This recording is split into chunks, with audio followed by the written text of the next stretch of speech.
Ayan, may tambak na basura. At tingnan nyo dito,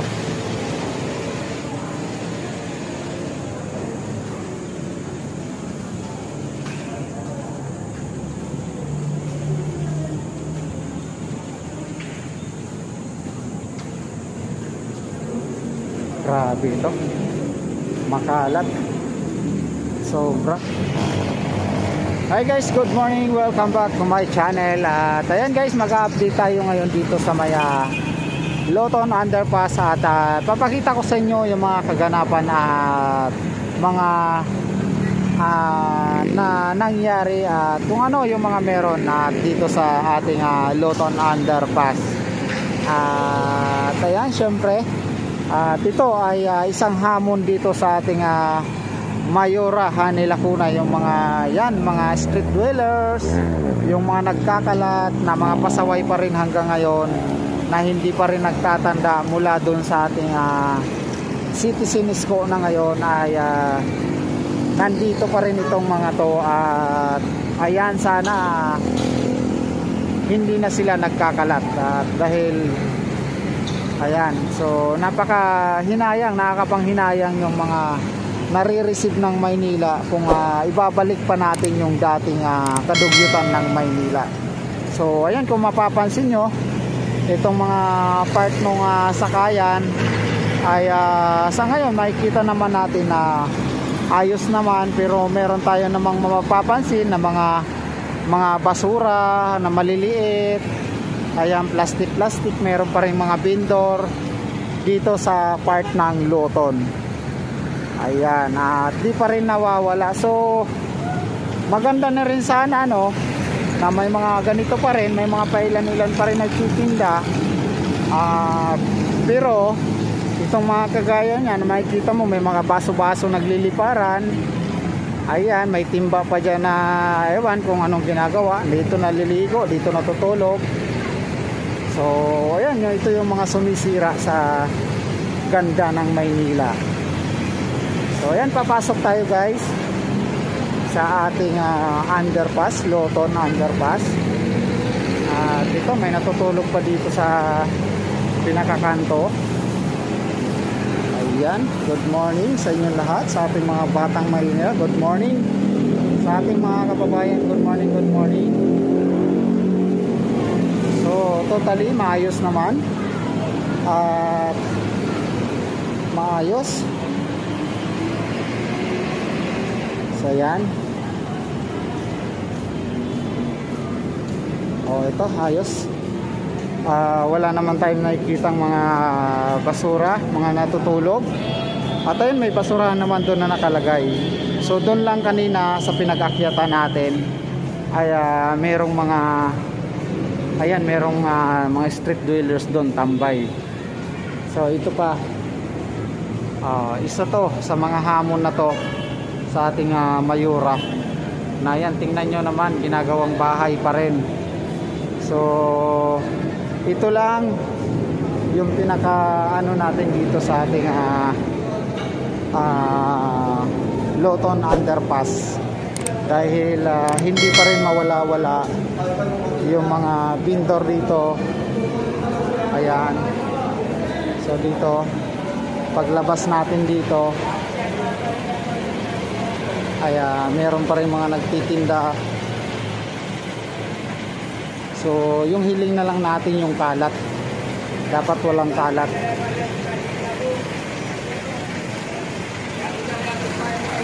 Ayan, dito sa Kayan, mga Quiapo, Blumentritt.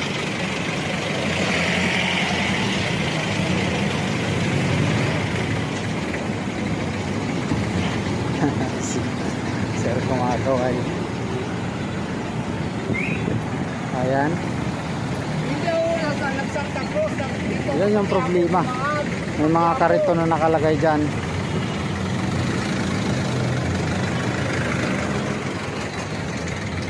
So malinis naman tingnan, pero may mga pailan-ilan lang na talagang may mga pasaway dito sa part na to. ng Loton Underpass. Ayan, so sana wag lang sila masyadong makalat dito. Ayan, after baba tayo ulit, kabila naman tayo.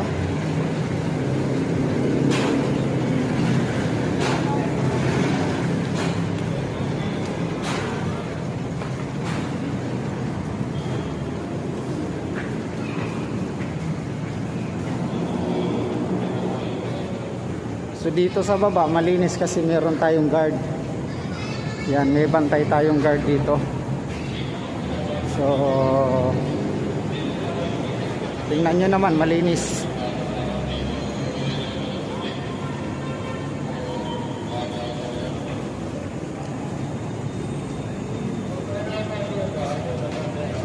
So dito meron lang mga part na tumutulo. Ayan. So waiting pa rin ito, no, sa renovation kung paano, magkano yung budget. Ayan. So abang-abang lang tayo sa mga pagbabago dito dahil nakapila na rin ito sa ating Manila City Hall, itong Loton Underpass.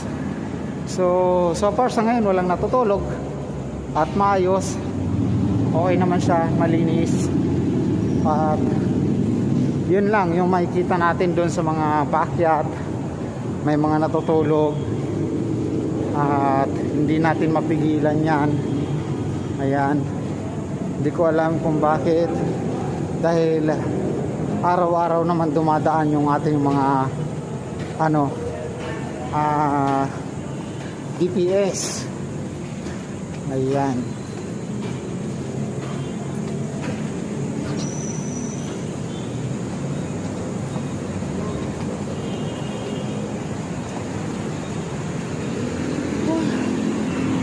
Ito yung ating Loton.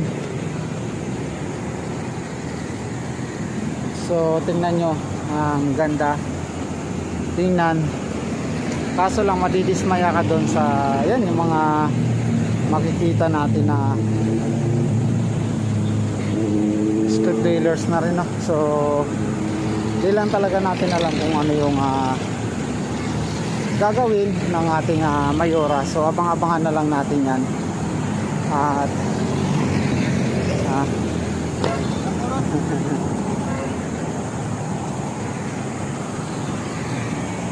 yan, so doon na rin sa mga magki-clearing. Ayan, medyo ano rin yan sa kanila, challenge.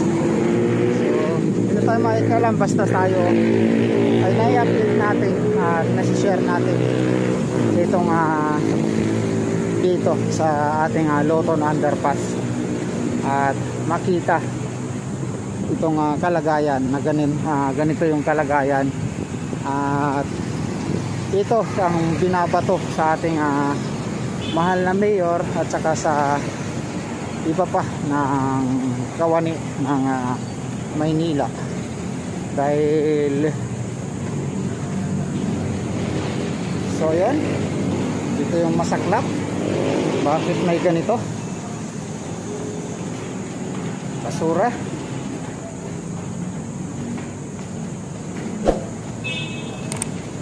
Ayan, may tambak na basura. At tingnan nyo dito,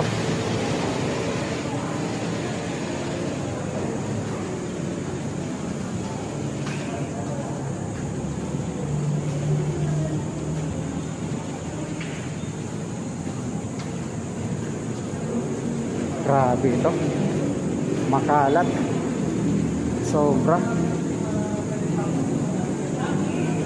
Sobra.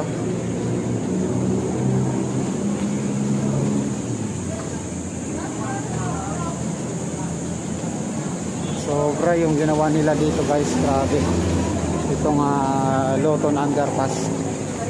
So yan, nandito na tayo sa labas. So yan, guys, pag lumabas tayo, ito makikita natin napakagandang mga halaman, vertical garden. At yan yung Eden Garden Cafe, ayan, Lawton Park, tsaka yung Iliwasan Bonifacio. Kaya ayan, yun lang masasabi ko. Ayan, so medyo nakakasama ng loob sa mga dito sa ewan ko, sa mga street dwellers na rin. So sila na rin yung gumagawa ng paraan para sirain yung ating local government. So ayan, sana maging maayos naman sila, kasi minsan pinagbibigyan na sila ng local na nandyan pero hindi sila marunong maglinis. So yun guys, hanggang dito na lang tayo at maraming salamat sa inyong pagsama na naman sa ating update dito sa Maynila, at sana kita-kita po tayo sa ating next update upload sa Maynila. Yan, pinakita ko lang sa inyo yung itong Lawton Underpass, yung dalawang Lawton Underpass, at itong maliit na Lawton Underpass ay mayroon pang vandalism, no? At grabe yung ginawa nila. So yan guys, bye bye Manila, God first. Thank you guys.